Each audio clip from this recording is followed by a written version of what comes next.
So in this video, we want to check on how to run a one sample t-test.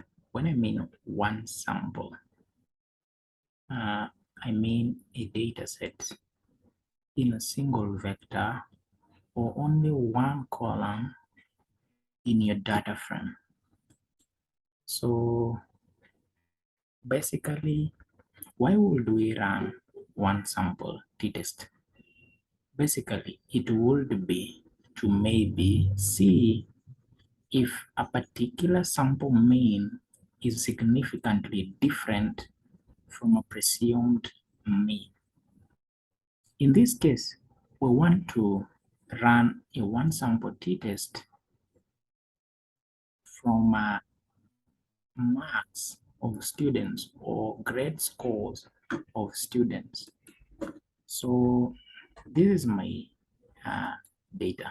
My data is stored to the name marks, as you can see. So I'll quickly run my vector. So when you have a data frame and you want to call out your vector or one single column, you would simply write the name data, then highlight with the $sign, then the column marks. But for this case, I'm working on my vector directly. So as a main, I would want to see this main. It's not really necessary. Let's look at the main first. What is the main of this? Or simply run summary. My descriptive statistics of this vector. So my summary statistics have the minimum value at 42, first quarter 55, median 61, mean 62.12, third quarter 67.50, then the maximum score or the marks of a student was 86. Well, this is not enough. Looking at the median and the mean, they are kind of closer. This is not enough. Okay, to understand it more, I would maybe seek to look at the box plot or even the Q plot to check fairly around whether my data set is normally distributed. So I want to really depend on the ggpubr package. So when I want to plot my marks, I'll simply run this code here. Then I have my plot here. My plot has not generated yet.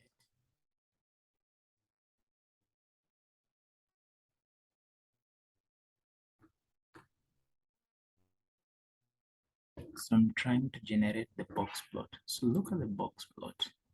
What can I conclude out of our box plot? It's a one vector box plot.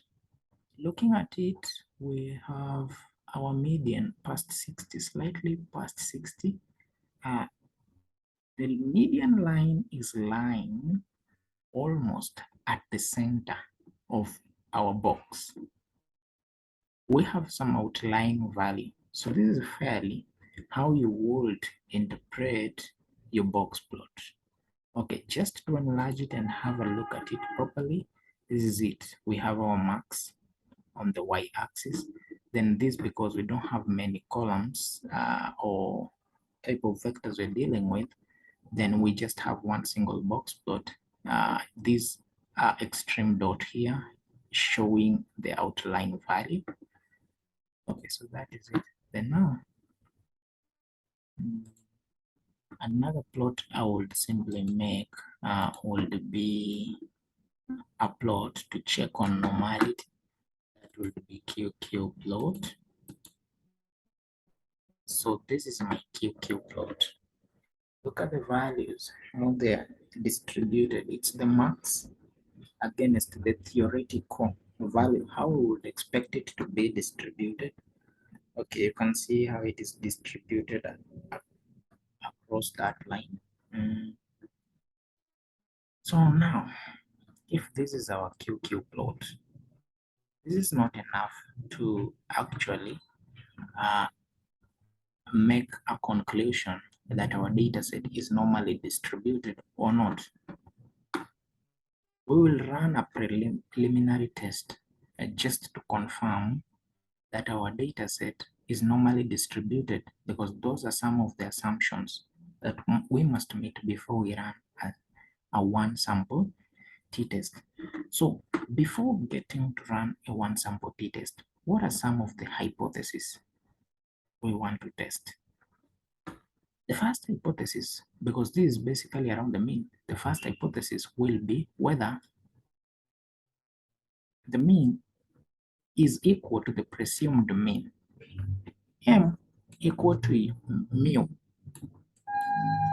What will be its counterpart alternative hypothesis? It will be that the mean around the question is not equal at all to the presumed mean. We are testing, in this case, whether the scores or the marks of the students are significantly different from the average, which is actually 50. So we want to see, how did these students perform? Did they perform less than or greater than 50? Well, that is now the both tail test, less than or greater than. Okay, we will specify even more. Then what would be the null and the alternative hypothesis? Well, we might have the presumed mean to be either greater than or equal to the mean we are testing. Its counterpart would be that the mean we are testing is greater than the presumed mean. The other hypothesis for the less than would be that the mean is greater than or equal to the mu, which is our presumed mean, which is actually 50. And its alternative would be the mean we're testing to be less than the presumed mean. The average of these scores, what will tell us whether the students have passed or not, would be whether their mean is greater than 50. Well, from evaluating the mean over here from the summary, this doesn't tell us the truth. The mean is around 62.12, but we'll seek to do a test to tell us whether that kind of 12 plus 50, which is actually 62, is something significantly different from 50, which is our presumed average score in a class. Then we will have to run a test. We have only one vector. Then that test cannot be different from one sample t-test. So having known our null hypothesis and our alternative hypothesis, what next do we proceed to? Let's look at some of the presumptions. This is a small data set. It is less than 25. It's a small sample data set. Then that satisfies us to now check whether our data set is normally distributed, because it is small sample. Then it means we're going to test for normality first before we run our one sample t-test. So how will we do the normality test? We will set our null hypothesis that the data is normally distributed. What would be our alternative hypothesis? That the data is not normally distributed. So then how are we going to test this? We will use Shapiro-Wilk test to test for normality. Running normality on these gives us a test output where the p-value is 0.94. That one means we do not have sufficient evidence to reject our null. What is our null? That the data is normally distributed. So we conclude fairly that this data is generally normally distributed. So then that one gives us a go ahead to test a one sample t-test on our data set. So the very first thing, we will do one test. That one test will be that the data is equal to 50. Not in any way the other tail or the other thinking whether the data set is less than or greater than. We will do all the other tests, but let's start to see whether our data set, the presumed mean, which is 50, the other mean, might be less than or greater than the presumed mean. So then we will run a t-test using the t.test function on max. Then the mu would be 50. So looking at these is the results we are having. So fairly, our test statistics is 2.6075. If you have the test statistics table, you'd simply peruse, depending with the degrees of freedom and everything, to check of whether you want to reject it or not. But fairly, let's come to the p-value. Let's come to the p-value. So the p-value, we have p to be equal to 0.0350. This has met our rejection threshold for our hypothesis.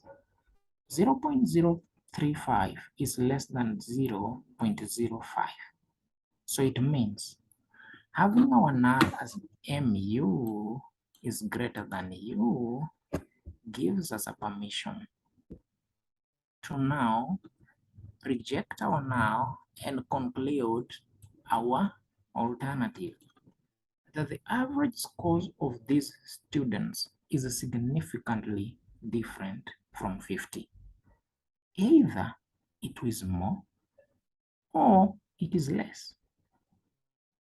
So a more detailed one sample t-test would answer that question. Then that one sends us to now a greater than or less than one sample t-test, an even advanced way to test. Well, let's look at whether the data set was greater than. So then it means we will run this test over here with less. Let's look whether it is less. So looking at this, we have our p-value to be 0.98. This is not meeting our statistical threshold.